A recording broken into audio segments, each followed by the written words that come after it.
नमस्कार, दिव्य हिमाचल टीवी में आपका स्वागत है। मैं हूं आपके साथ निखिल अवस्थी। शुरू करते हैं आज का बुलेटिन मुख्य समाचारों के साथ। सीएम जयराम बोले, विपक्ष के नेता कानून से नहीं ऊपर, जगह जगह हो रही कांग्रेस की थू-थू।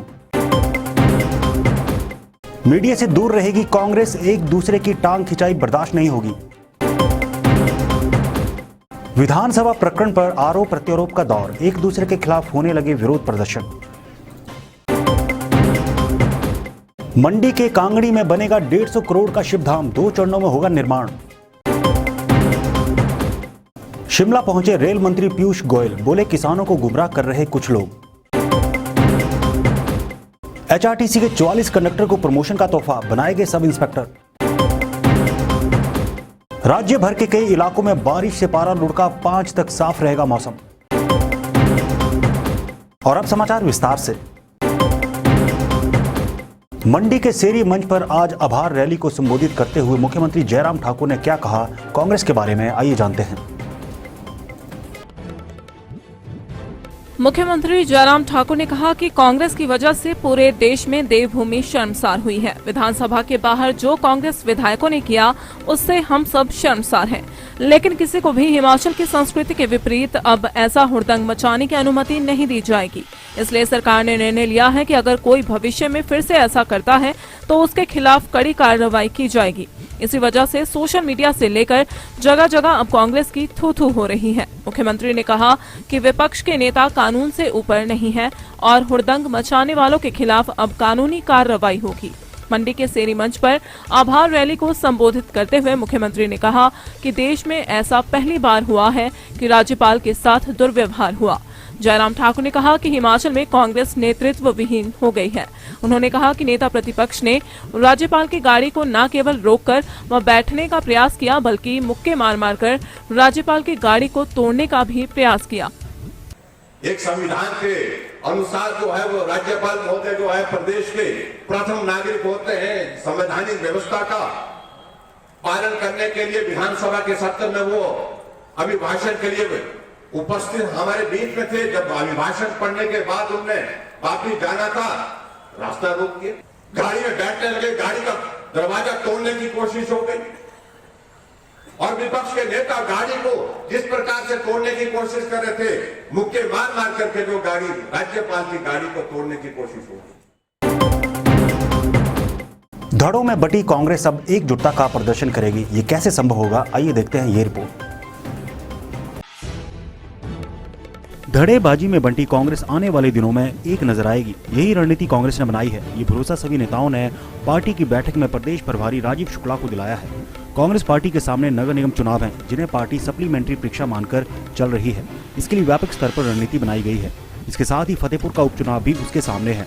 पार्टी प्रभारी राजीव शुक्ला ने साफ कहा है कि संगठन आपस में उलझकर नहीं चलेगा, अनुशासनहीनता को बर्दाश्त नहीं किया जाएगा, एक साथ मिलकर चलें और मीडिया में कोई न जाए।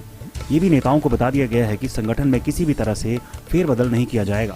पिछले दिनों ये अटकलें लगाई जा रही थी कि यहाँ पर संगठन को बदला जाएगा। सभी को कहा गया है कि वे एक दूसरे की टांग खिंचाई ना करें, जिसका अभी समय नहीं है। बड़ी बात यह है कि विरोधी नेताओं के साथ एक मंच पर बैठकर यहाँ चर्चा हुई और सभी को अब सार्वजनिक मंचों में एक साथ आने को कहा गया है। बीते रोज विधानसभा में हुई कथित धक्का मुक्की के बाद प्रदेश भर में आरोपों प्रत्यारोपों का सिलसिला शुरू हो गया है और दिन भर नारेबाजियों का दौर चलता रहा। देखिए ये रिपोर्ट। विधानसभा में पहले दिन के प्रकरण के बाद अब आरोप प्रत्यारोप का दौर शुरू हो गया है। दोनों दलों के नेता एक दूसरे पर दोष मढ़ने लगे हैं। इतना ही नहीं, विधानसभा के बाद अब सड़कों पर लड़ाई शुरू हो गई है। शनिवार को भाजपा ने कई जगह पर प्रदर्शन किए, वहीं कांग्रेस की ओर से भी विरोध प्रदर्शन किए गए हैं। इसके साथ जिन कांग्रेस विधायकों को सस्पेंड किया गया है वह भी विरोध पर उतरे हैं। इस तरह से कुल मिलाकर यहां आरोप व प्रत्यारोप का दौर शुरू हो चुका है। आने वाले दिनों में राजनीतिक दलों की लड़ाई सड़कों पर तेज होगी या इसका अंजाम क्या होगा, यह तो समय ही बताएगा। मुख्यमंत्री जयराम ठाकुर ने आज मंडी में 150 करोड़ की लागत से बनने वाले शिवधाम प्रोजेक्ट का शिलान्यास किया। देखिए ये रिपोर्ट। मंडी के कांगड़ी में 9.5 हेक्टेयर भूमि पर बनने वाला शिवधाम किसी अजूबे से कम नहीं होगा। मंडी में 150 करोड़ रुपए की लागत से बनने जा रहे शिवधाम का सुझाव भी प्रधानमंत्री नरेंद्र मोदी के मुख से निकला है। मुख्यमंत्री बनने के बाद जयराम ठाकुर पहली बार प्रधानमंत्री नरेंद्र मोदी से मिलने के लिए जब दिल्ली गए थे तो खुद प्रधानमंत्री ने इस बात का सुझाव दिया था, जिसके बाद प्रदेश सरकार ने मंत्रियों और अधिकारियों की टीम सिक्किम दौरे पर भेजी थी। टीम ने सिक्किम में स्थापित 4 धाम का दौरा किया था और उसके बाद ही मंडी में शिव धाम का खाका तैयार किया गया। इस बात का खुलासा शनिवार को मंडी में शिव धाम की आधारशिला रखने के बाद प्रदेश के मुख्यमंत्री जयराम ठाकुर ने किया। शिव धाम का निर्माण 150 करोड़ रुपए से 2 चरणों में किया जाएगा।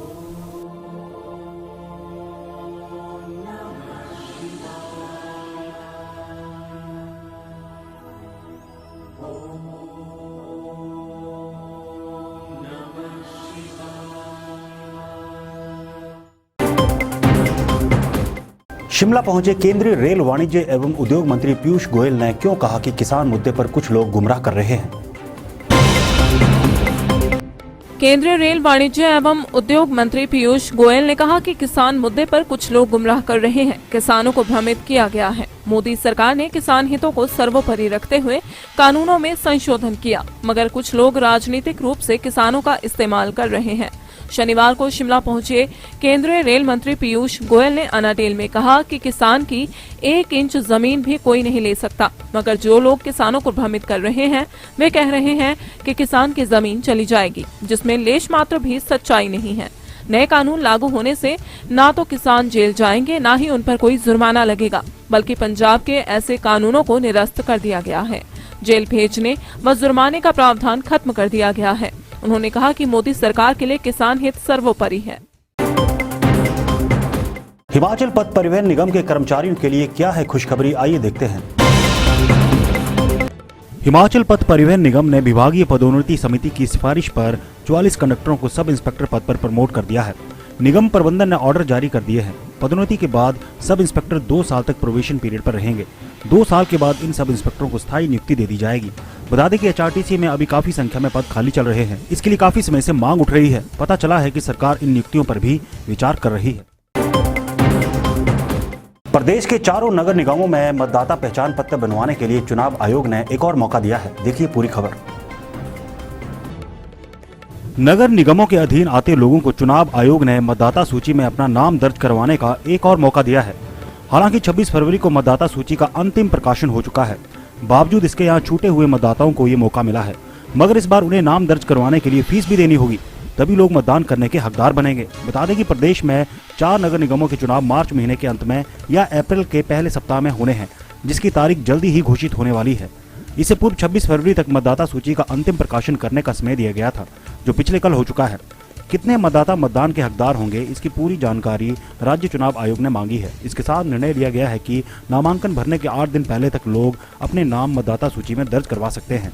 इसके लिए 50 रुपए का शुल्क लगेगा और जिला रिटर्निंग अधिकारी, जो कि जिलाधीश होते हैं, उनके पास ये नाम दर्ज करवाया जा सकता है। और आइए अब जानते हैं मौसम का हालचाल। हिमाचल प्रदेश में बारिश बर्फबारी के बाद मौसम खुशनुमा हो गया है। बारिश की फुहारें गर्मी की मार झेल रहे लोगों को राहत लेकर आई है। बारिश बर्फबारी होने से अधिकतम व न्यूनतम तापमान में गिरावट रिकॉर्ड की गई है, मगर ऊना में अभी भी गर्मी का कहर जारी है। ऊना का अधिकतम तापमान 33 डिग्री तक चल रहा है। ऐसे में यहाँ पर दिन के समय गर्मी जमकर पसीने छुड़ा रही है। ऊना में कई सालों के बाद यहाँ पहला अवसर चल रहा है जब फरवरी माह के दिन इतने तप रहे हैं। मौसम विभाग का अनुमान है कि मैदानी व मध्यम ऊंचाई वाले क्षेत्रों में 5 मार्च तक मौसम साफ बना रहेगा। इस दौरान अनेक स्थानों पर धूप खिली रहेगी, मगर किन्नौर, लाहौल स्पीति, कुल्लू, मनाली व शिमला के ऊंचाई वाले क्षेत्रों में 3 व 4 मार्च को फिर से 1-2 स्थानों पर बारिश बर्फबारी होने का अनुमान है। प्रदेश में बीते 24 घंटों के दौरान गुडला में सबसे ज्यादा बर्फबारी हुई है। यहाँ 10 सेंटीमीटर हिमपात हुआ है। केलांग में 6 सेंटीमीटर बर्फबारी हुई है। जिला शिमला में विभिन्न स्थानों सहित नाहन, डलहौजी व धर्मशाला में बारिश दर्ज की गई है। और अब चलते चलते चंबा के नकरोड़ में आसमान में उड़ते कौओं की मौत, एक एक कर धरती पर गिरे 13 पक्षी। स्कूल खुलने के साथ अब शुरू होगी एनएसएस गतिविधियां। 777 स्कूलों को जारी की गई जरूरी राशि। योगासन प्रतियोगिता का पंजीकरण अब 3 मार्च तक। बीपीएल बच्चों की फीस घटाई, देने होंगे 100 रुपए। कुल्लू और लाहौल स्पीति के ऊंचे क्षेत्रों में बारिश बर्फबारी, किसान खुश, पारा लुढ़का।